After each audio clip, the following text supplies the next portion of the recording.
노년이 들수록 우리는 삶의 경험과 지혜를 많이 쌓게 됩니다.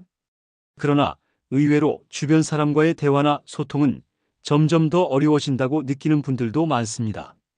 젊을 때는 당연하게 여겼던 관계도 서서히 멀어지고 가족과 친구, 자녀와의 대화에서 소외감을 느끼거나 마음이 다치는 경우가 생깁니다. 노후에 더욱 중요한 것은 좋은 인간관계와 원활한 대화입니다. 진심 어린 대화는 삶의 외로움을 덜어주고 정서적 안정감과 삶의 의미를 주기 때문입니다. 이제부터는 나이가 들어서도 누구와도 편안하고 따뜻하게 대화하는 방법을 함께 살펴보겠습니다. 노후의 대화, 왜 더 중요할까요?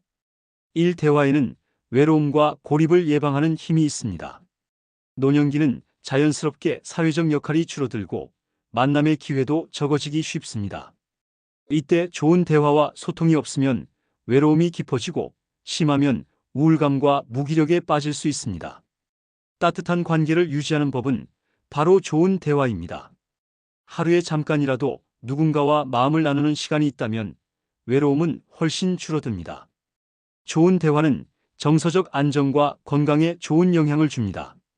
심리학 연구에 따르면 사회적 관계가 원만한 사람은 질병에 걸릴 위험이 낮고 더 오래 건강하게 산다고 합니다. 좋은 대화는 스트레스를 완화하고 정서적인 만족감을 높여줍니다. 둘, 노년기의 대화는 내가 편안해야 잘 됩니다. 무엇을 말할까 보다 어떤 마음으로 말할까에 집중해 보세요. 노후의 대화에서는 이야기의 내용이 중요한 게 아니라 내 마음의 상태가 더 중요합니다. 내가 긴장하면 상대도 불편하고 내가 편안하면 상대도 편안합니다. 편안하고 따뜻한 태도를 가지고 이야기하면 상대는 자연스럽게 마음을 엽니다. 상대가 나보다 어리다면 나이 든 내가 먼저 편안해져야 합니다. 젊을 때보다 노년에 접어들면 관계에 대한 기대나 서운함이 많아지기 쉽습니다. 왜 자식들이 찾아오지 않지? 왜 친구가 먼저 연락하지 않을까? 이런 마음이 드는 순간 대화는 힘들어집니다. 상대에게 기대를 덜고 내가 편안함을 찾는 것이 대화의 첫 걸음입니다. 3. 상대를 내 편으로 만드는 대화의 기술은 경청입니다. 나이가 들수록 하고 싶은 이야기가 많아집니다. 하지만 상대방이 듣고 싶어 하는 건 내 이야기보다 자신의 이야기입니다. 내가 상대의 이야기를 들어주는 것만으로도 신뢰와 정서적 유대가 깊어집니다. 고개를 끄덕이며 들어주세요. 아, 그랬구나. 그럴 수 있지. 이런 말 한마디가 상대에게는 큰 위로가 됩니다. 판단하지 말고 그냥 인정해 보세요. 노년이 되면 젊은 세대와 생각 차이가 생깁니다. 자녀 세대의 가치관이나 요즘 사람들의 행동을 이해하기 힘들 수 있습니다. 하지만 판단하거나 충고하려고 하기보다는 그렇게 생각할 수도 있겠구나. 나는 잘 몰랐는데 그렇게 느낄 수 있구나. 하고 인정해 주는 게 훨씬 좋은 대화를 만듭니다. 4. 갈등과 서운함을 줄이는 소통법은 무엇일까요? 첫째, 불편한 감정을 솔직하게 표현하는 것입니다. 노년에는 자존심 때문에 마음에 있는 말을 꺼내지 않고 참는 경우가 많습니다. 하지만 참고 있으면 오해와 불편함만 커집니다. 그때 난 조금 서운했어. 내가 괜히 예민했나 싶지만 내 얘기를 듣고 싶어.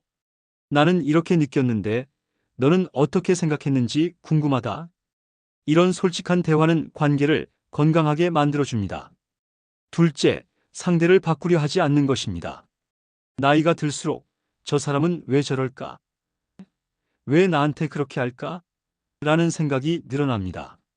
하지만 상대를 바꾸려 하기보다 있는 그대로 받아들이는 태도가 훨씬 편안한 관계를 만들어줍니다. 저 사람은 저런 사람이지. 나는 다르게 생각하지만 저 사람도 나름 이유가 있겠지. 이렇게 생각하면 마음이 가벼워지고 대화도 부드러워집니다. 5. 편안한 관계를 만드는 비결은 무엇일까요? 첫째, 나부터 마음을 여는 것입니다. 자식, 배우자, 친구가 먼저 변하기를 기다리기보다 내가 먼저 다가가는 게 중요합니다. 오랜만이네. 내 얘기 듣고 싶어서 전화했어. 그동안 내가 많이 바빴겠구나. 먼저 다가가는 말 한마디가 관계를 다시 살립니다. 둘째, 비판보다 인정과 칭찬을 해보세요. 나이가 들면 비판적인 말이 늘어나기 쉽습니다. 요즘 애들은 버릇이 없다. 왜 이렇게 철이 없을까? 이런 말보다 넌 참 요즘 시대를 잘 살아가는구나. 그렇게 열심히 하는 모습이 멋지다. 인정과 칭찬을 하면 상대가 마음을 열고 대화가 깊어집니다. 6. 노후의 가족, 친구와 좋은 관계 맺으려면 어떻게 해야 할까요? 첫째, 자녀와 잘 소통하는 것입니다. 자녀에게 바라는 것이 많아지면 관계가 어렵습니다. 자녀가 바빠서 연락이 적더라도 서운함보다는 이해하려는 마음이 필요합니다. 내가 얼마나 바쁜지 알아. 내가 편한 시간에 이야기 나눠주면 좋겠어. 이런 말이 자녀에게 부담을 덜어주고 오히려 더 가까워지게 합니다. 둘째는 친구와의 대화입니다.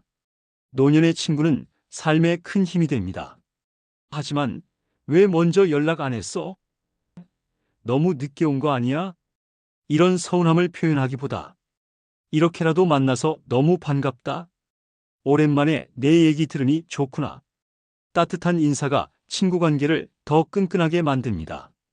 7. 내 감정과 마음을 돌보는 것부터 시작해 보세요. 나를 돌보는 일의 시작은 내 감정을 인정해 주는 것입니다. 혼자 있는 시간이 많아질수록 서운함, 외로움이 생기기 쉽습니다. 그럴 때는 내가 외롭구나 하고 스스로 다정하게 인정해 주세요. 스스로 감정을 돌보는 사람이 타인에게도 따뜻한 사람이 됩니다. 둘째, 내 삶을 풍요롭게 만드는 것은 좋은 대화의 씨앗이 됩니다.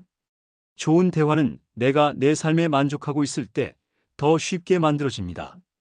취미 생활을 하고 내 몸과 마음을 돌보고 혼자서도 기쁘게 사는 연습을 할수록 대화는 가벼워지고 편안해집니다. 8. 진심이 통하는 노년의 대화법은 무엇일까요?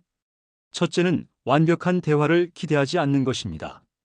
때로는 어색하고 서툴러도 괜찮습니다. 뭐라고 해야 할지 모르겠지만 내 얘기 듣고 싶어. 이런 솔직한 말 한마디면 충분합니다. 둘째, 진심의 힘을 믿으세요. 어떤 말이든 따뜻한 진심이 담기면 상대는 느낍니다. 그동안 수고 많았어. 너를 알게 돼서 참 고마워. 온기가 있는 진심은 말보다 더 깊이 전해집니다. 마지막으로 노년의 대화는 기술보다 마음이 중요합니다. 말을 잘하려 애쓰지 않아도 됩니다. 진심으로 상대를 이해하고 내가 먼저 편안하고 따뜻하게 다가가면 그걸로 충분합니다. 내가 나를 돌보고 상대의 입장을 이해하고 서운함보다 감사함을 먼저 떠올리며 나부터 손을 내밀면 노후의 관계는 풍요롭고 따뜻해집니다. 오늘 하루 가까운 사람에게 따뜻한 인사 한마디를 전해보세요. 그것이 인생 후반을 더욱 빛나게 하는 첫걸음입니다.